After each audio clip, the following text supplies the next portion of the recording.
Sarap nito, masarap.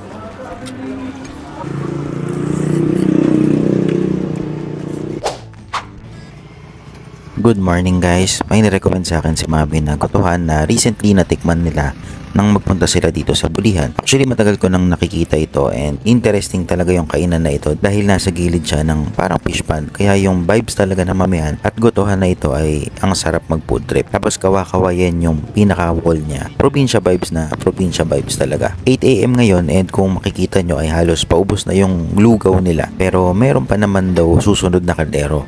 Umorder kami ng beef mami at goto na main menu nila. Tapos bumili din kami ng kwek-kwek, lumpiang toge at ang talagang pinunta ko dito as kakanin lover, itong biko nila. Inulian kasi ako ni Mami nito last time and dito nga ako nagka-interest na puntahan itong Miralins Mamihan. Lapot, no? So yung goto nila malapot. Tapos ang laman nila ay atay. Tapos sobrang lapot.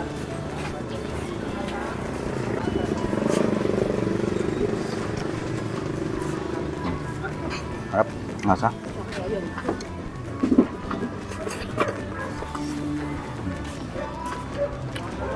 Ngasa. Try natin yung laman kung malambot. Ang laman.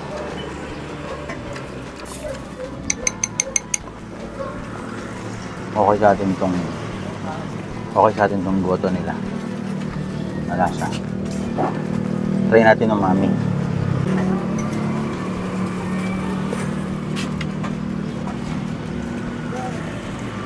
Okay siya. Saka madami yung laman.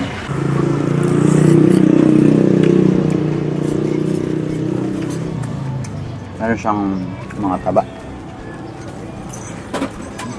Mainit. Okay. Natin.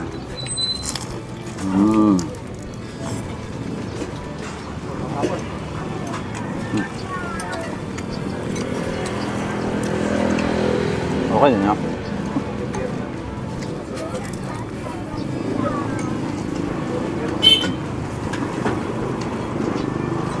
Sarap yung toge nila. Punong-puno. Saka malasa. Mote, carrots, toge. Masarap. Okay din yung suka. Masarap.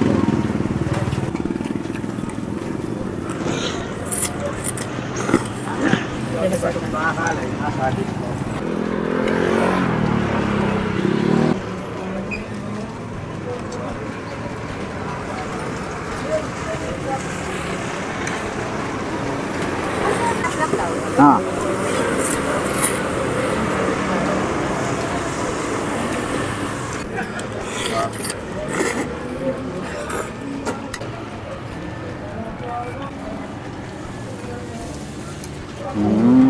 Lambot.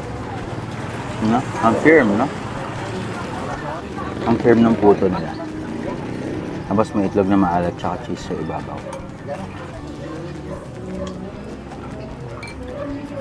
Up. Hindi siya airy, malambot. 13 pesos. 13 pesos yung kanilang biko.